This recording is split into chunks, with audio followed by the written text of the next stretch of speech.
It's not always gonna be this way.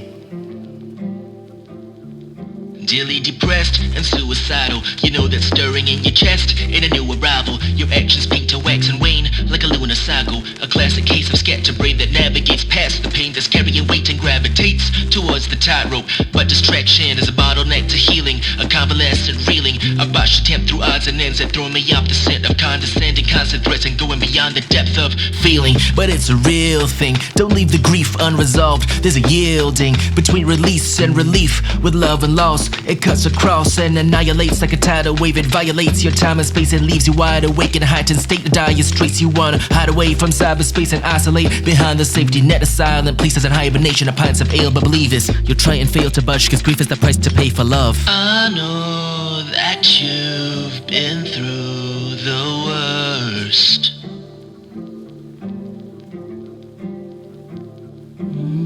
You're gonna be okay. It's not always gonna be this way. What a strange knowing of a knowing. How do you hold what you can't let go in?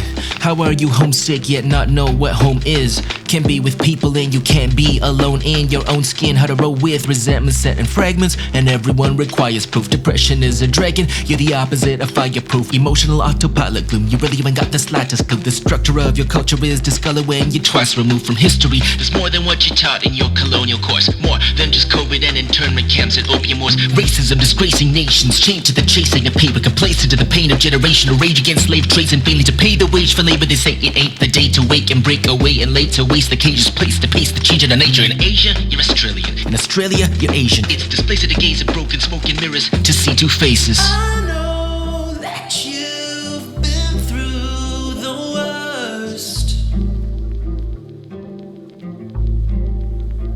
You're gonna be okay.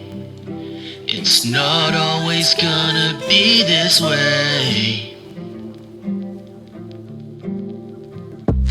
There's a confession here to make, a reckoning to face, a heritage to claim from the treacherous Everest precipice of fate. The rhetoric is relative when identity is at stake. Are you a wretched devil's heretic for wrestling with faith? And does questioning in prayer cause connection to be estranged? Never get the gist of grace to think you know the best there is to say when everything held sacred seems an edifice of fake. You believe Christ's crucifixion and resurrection from the grave, but is a true religion truth or fiction when it's not reflected in the saints? So many abuse the system with their ethics held at bay, overstep their jurisdiction and intellectually sedate. Alter egos aren't biblical, this is no blessed union. You don't become more spiritual by becoming less human. Ill at ease to build and weave soliloquies and fill all three concealing seats that actually the addressee here is really me.